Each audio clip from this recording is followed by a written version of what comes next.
Todos hemos visto alguna vez los onigiris japoneses, esa bolita de arroz tan característica de la cultura popular nipona. Pues por culpa del principal ingrediente de esta bolita, el arroz, Japón se encuentra en una situación bastante crítica. Y no estoy exagerando. En agosto de 2024 se vieron supermercados con estantes de arroz vacíos. El primer ministro de Agricultura ha renunciado en estos días, donde el precio del arroz se ha disparado, aunque lo cierto es que su renuncia fue debido a un comentario que hizo diciendo que él nunca compró arroz, refiriéndose a que se lo regalaban. Un comentario que desató la ira pública y su casi inevitable dimisión. Oye, es idéntico a cómo se hacen las cosas en España. Pero anécdotas aparte, ¿qué demonios está pasando con el arroz en Japón?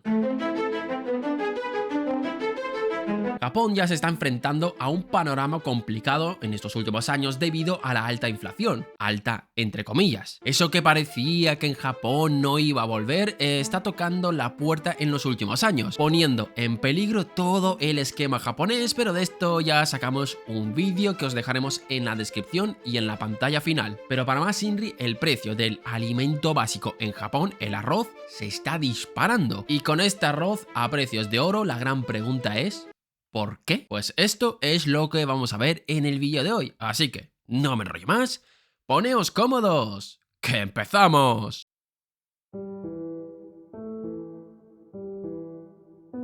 A finales de abril de este año, Japón se vio obligado a importar arroz desde Corea del Sur, algo que no ocurría desde el año 1999. En el último año, el precio del arroz se ha duplicado en los supermercados japoneses, llegando a los 800 yenes, que vendrían a ser más o menos 5 euros el kilo. Españoles, procesad bien lo que acabo de decir, 5 euros el kilo. Ya el precio del aceite de oliva no nos parece tan descabellado. ¿Por qué algo tan insignificante como el arroz está tan caro? Si queremos remontarnos a las causas más inmediatas, deberíamos irnos al año 2023, pero si queremos profundizar más y llegar a la raíz del problema, deberíamos irnos a los años 70.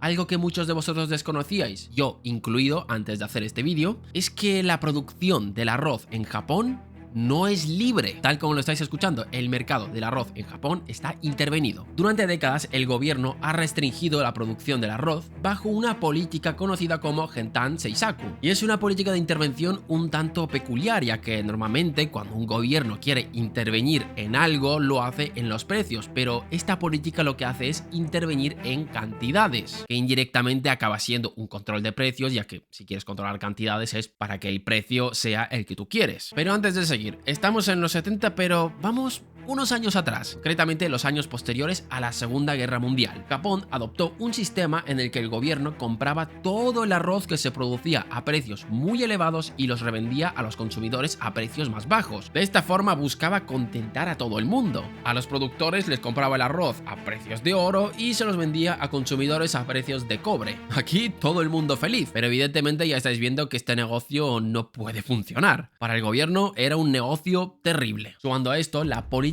japonesa de distribución de tierras, donde el 99% de los agricultores mantenía en su posesión tierras de un tamaño que para aquel entonces era un tamaño adecuado, hoy en día no lo es y va a generar bastantes problemas, como veréis más adelante en este vídeo. Además, esto de aquí generó la ironía de que es la propia tierra de cultivo y no el cultivo lo que más va a generar rentabilidad, pero no nos adelantemos. En los 60 se abandonó esta absurda práctica, liberando un poquito la producción, pero no duraría demasiado.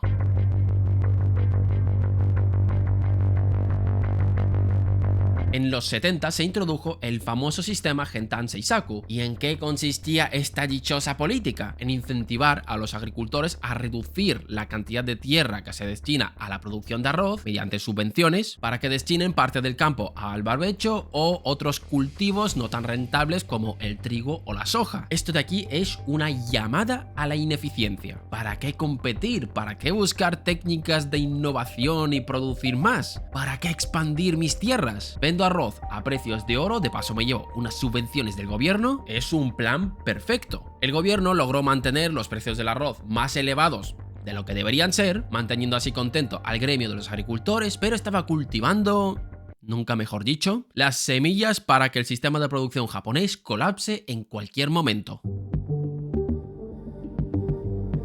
En el año 1965, los países occidentales tenían unos niveles de exportaciones de alimentos muy similares a los de Japón, pero durante los siguientes 50 años se generaría una brecha abismal. Reino Unido aumentó sus exportaciones en 20.000 millones de dólares, Alemania en 42.000 millones de dólares, mientras que Japón solamente aumentó en 2.700 millones de dólares. Esta política de subsidios distorsiona el funcionamiento básico de los mercados. Utilizando la terminología de Schumpeter, se impedía lo que él llamaba como destrucción creativa. Las explotaciones arroceras de baja productividad que en condiciones normales deberían haber desaparecido, ya sea porque otros lo compran o directamente porque no les sale rentable producir, todas esas explotaciones se mantenían. Uno de los efectos de esta política es que se ha estado favoreciendo a los agricultores a tiempo parcial, cuya productividad era mucho más bajo que la de los agricultores a tiempo completo. El 61% de los agricultores de arroz en Japón lo son a tiempo parcial. En otras plantaciones, como el trigo o la soja, ese porcentaje baja a un 20 o un 35%. A eso hay que sumarle la edad media de los agricultores, que llegó a los 66 años de media. Además,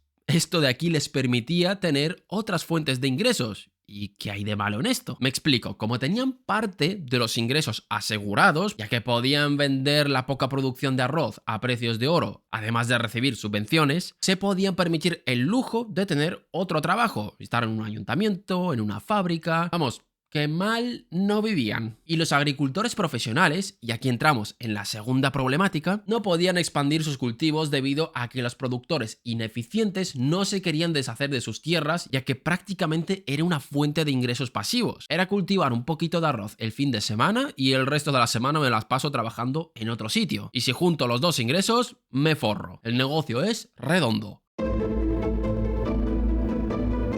Esto ha generado que una gran cantidad de tierras se quede sin trabajar. La superficie total de tierras agrícolas que dejaron de ser trabajadas se elevó en el año 2010 a 390.000 hectáreas, una extensión equivalente al doble de la prefectura de Tokio. Esta política de aquí ha hecho que el mercado del arroz japonés sea completamente anticompetitivo. Mirad este gráfico y sacad vuestras propias conclusiones. Hoy, la producción mundial del arroz es 3,5 veces superior al año 1961. En Japón es un 40% inferior. Cuando entró en la Organización Mundial del Comercio, Japón no podía vender al resto de países porque su arroz era demasiado caro y por tanto depende única y exclusivamente del mercado local. En teoría, esta política se abolió en el año 2018 e insisto en teoría, porque en la práctica todo sigue igual.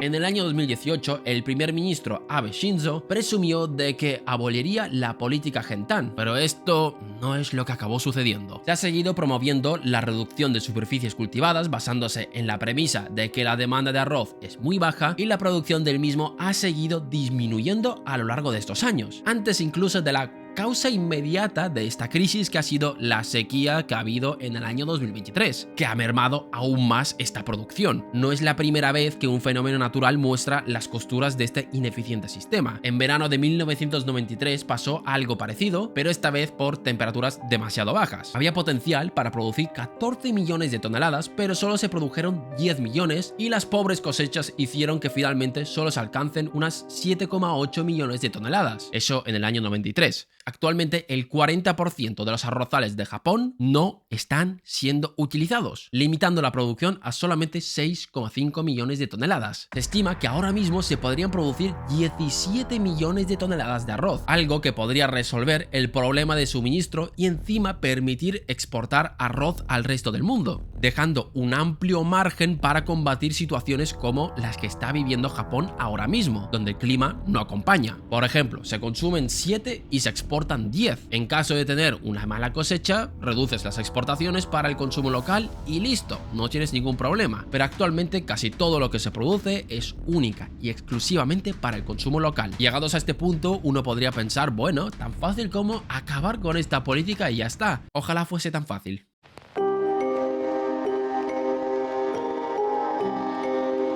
Durante todos estos años se ha generado todo un sistema de incentivos perverso que dificulta el abandono de esta nefasta gestión del campo. Ha creado las cooperativas agrícolas de Japón, que tienen una especie de banco donde guardan los ingresos por sus tierras y por su arroz, conocido como el GA Bank. ¿Y os acordáis de la frase que dije de que importan más las tierras que los propios cultivos? Bien, los agricultores depositan las ganancias por las ventas de las tierras en ese banco, y esas tierras no se venden para la agricultura, ya que los agricultores productivos no tienen el suficiente dinero para comprar esas tierras. Bueno, sí lo tienen, pero hay gente que tiene más, ya que estas tierras normalmente se venden para fines no agrícolas, para construir casas, construir carreteras, etc. Normalmente gente que pagaría mucho más que los agricultores. Se estima que este megabanco tiene unos depósitos valorados en 100 billones de yenes, y el principal ingreso de este megabanco viene del arroz. Y no hace falta que os diga qué pasa al sistema bancario cuando a un pez gordo le caen los ingresos. La situación es bastante delicada, pero esta nefasta gestión del campo no puede sostenerse durante mucho tiempo. Al final, toda decisión política y económica va a tener ganadores y perdedores. Ahora el gobierno tiene que elegir a quién mantener contentos, a los productores o a los consumidores. Si todo se mantiene así, los consumidores tarde o temprano te harán pagar lo que estás haciendo. ¿Y vosotros qué opináis? ¿Conocíais esta problemática en el campo japonés? A mí sinceramente me ha sorprendido al investigar esto, me lo he pasado bien haciendo este vídeo. Dejadnos en los comentarios qué os ha parecido, gracias por vernos un día más y nos vemos en el próximo vídeo.